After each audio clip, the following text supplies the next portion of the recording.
చూడండి ఎంతో టేస్టీగా ఉండే ఈ బీట్రూట్ ఫ్రైని ఏ విధంగా తయారు చేయాలో ఈ వీడియోలో చూద్దాము.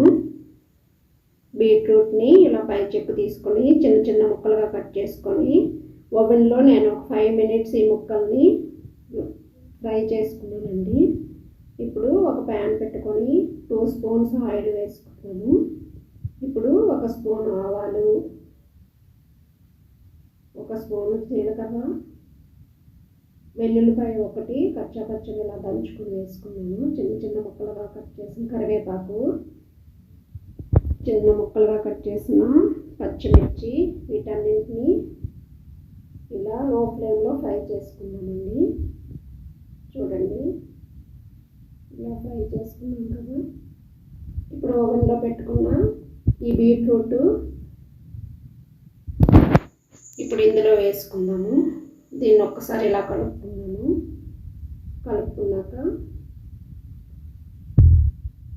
ఇది లో ఫ్లేమ్లోనే దీన్ని ఈ కర్రీని ఇలా ఉడికించుకోవాలండి. ఓవెన్లో పెట్టడం వల్ల తొందరగా ఉడికిపోయింది కదా. ఇంకొంచెం ఒక 10 మినిట్స్ ఇక్కడ ఉడికిద్దాము. మూత పెట్టుకుందాము. ఇప్పుడు మూత పెట్టుకున్నాం కదా, ఒకసారి మూత తీసి మధ్యలో చూద్దాము. చూడండి ఇప్పుడు టేస్ట్ సరిపడా సాల్ట్ వేసుకున్నాను, 1/2 స్పూన్ పసుపు వేసుకున్నాను. ఇప్పుడు దీన్ని ఒక్కసారి ఇలా కలుపుకొని మళ్ళీ ఒక్కసారి మూత పెట్టుకొని ఒక 3 మినిట్స్ వరకు అలా ఉంచుతామండి. చూడండి 3 మినిట్స్ తర్వాత ఒక్కసారి చూద్దాము. చూడండి బాగా ఫ్రై అయిపోయింది కదా. ఇప్పుడు మనం 1 స్పూను, చూడండి ఇప్పుడు ఇలా అంటే ఉడికిందని తెలుస్తుంది. ఇప్పుడు మనం 1 స్పూన్ వరకు కారం పొడి వేసుకుందాము. వేసి దీన్ని బాగా కలుపుకుందాము. కారం పొడి అనేది ఫైనల్గా వేయాలండి. ముందుగా వేస్తే ఈ కర్రీ అనేది మాడిపోతుంది. చూడండి ఇప్పుడు బాగా కలుపుకున్నాం కదా. ఫైనల్గా పుదీనా వేసుకున్నామండి. కొత్తిమీర కానీ పుదీనా కానీ ఏదన్నా వేసుకోవచ్చు. ఇప్పుడు సర్వింగ్ బౌల్లో తీసుకుందాం. రెడీ అయిపోయింది కర్రీ.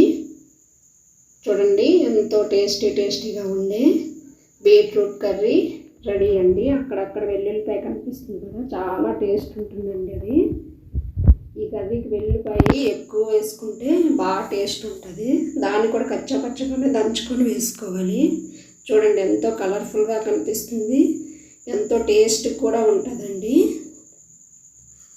ఇది పప్పు చేసుకున్నప్పుడు కానీ సాంబార్ కానీ ఏ దానికైనా ఇది సైడ్ డిష్గా ఈ ఫ్రైని మనం చేసుకుంటే చాలా బాగుంటుందండి. చాలా టేస్టీ కూడా ఉంటుంది. ఈ బీట్రూట్లో ఐరన్ ఎక్కువ ఉంటుంది కదా. వీక్లీ 1 టైం అయినా మనము ఈ బీట్రూట్ని ఈ విధంగా ఫ్రై చేసుకొని తిందామండి. స్నాక్ లాగా కూడా ఈవినింగ్ ఒక కప్పులో వేసుకొని తినచ్చు. సేమ్ ప్రాసెస్లో మీరు కూడా ట్రై చేయండి. నచ్చినట్టయితే లైక్ చేయండి.